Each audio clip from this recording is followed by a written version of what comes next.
আর সবচেয়ে দুঃখের আর লজ্জা আমার জন্য যে ওই মেয়েটা আমার মেয়ের বয়সী, মানে আমার মেয়ের থেকে 2 বছরের বড়। দূরে থাকাই আমার মেয়ের দুজনেরই ভালো।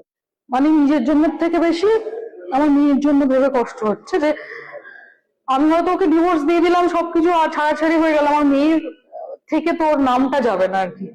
এই যন্ত্রণা আমার আজীবন থাকবে। এত বাজে বাবা কারো হতে পারে। মানে আমি যতবারই ডিভোর্সের কথা বলেছি, তুমি ডিভোর্স বলেছো না, আমি তো ডিভোর্স চাই না তোমার থেকে। ও মানে হিরণদন না, ডিভোর্স চায় না তো, না কোনোদিন। প্রথমেই বলতে চাই যে আমাদের 2000 সালের 11ই ডিসেম্বর বিয়ে হয়েছে, আর এই 25 সালে 25 বছর পূর্ণও হয়ে গেছে। আর আমার 19 বছরের একটা মেয়ে আছে। এটাই সবচেয়ে বড় কথা, ডিভোর্স হয়নি, ফাইলও হয়নি আমাদের।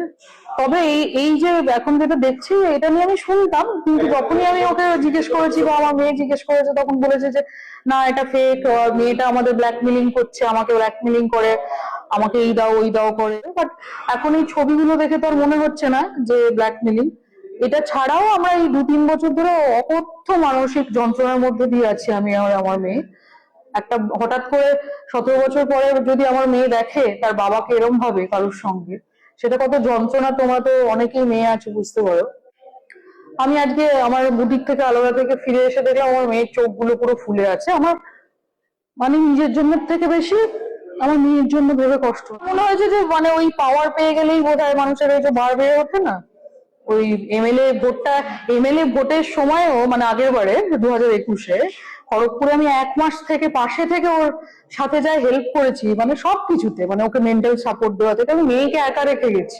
আস্তে আস্তে জানতে পেরেছি যে মানুষ কত বেইমান হয়, আমরা তো সবাই জানি। ভাই কি হচ্ছে এগুলো? হ্যাঁ, বিজেপির বিধায়ক হিরণ সে আবার লুকিয়ে বিয়ে করেছে ভাই, বউ থাকা সত্ত্বেও সে আবার বিয়ে করেছে। কি অবস্থা! মানে কলিযুগে মানে সত্যি লীলা খেলার থেকেও একদম লীলা খেলা, মানে যা খুশি তাই হচ্ছে।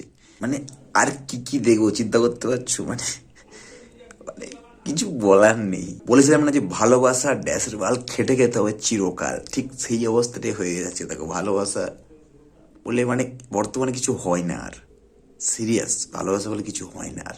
যেখানে আমাদের হিন্দু ধর্মে যে একজন স্ত্রী থাকাকালীন আরেকজন স্ত্রীকে বিয়ে করা, মানে অন্য একজনকে বিয়ে করা, সেটা আইনত অপরাধ। সেই জায়গাতে দেখো থাকাকালীনও বিয়ে করছে। মানে কথায় আছে না, তোমার কাছে যদি টাকা থাকে, তোমার কাছে যদি পাওয়ার থাকে, তুমি সব কিছু করতে পারবে।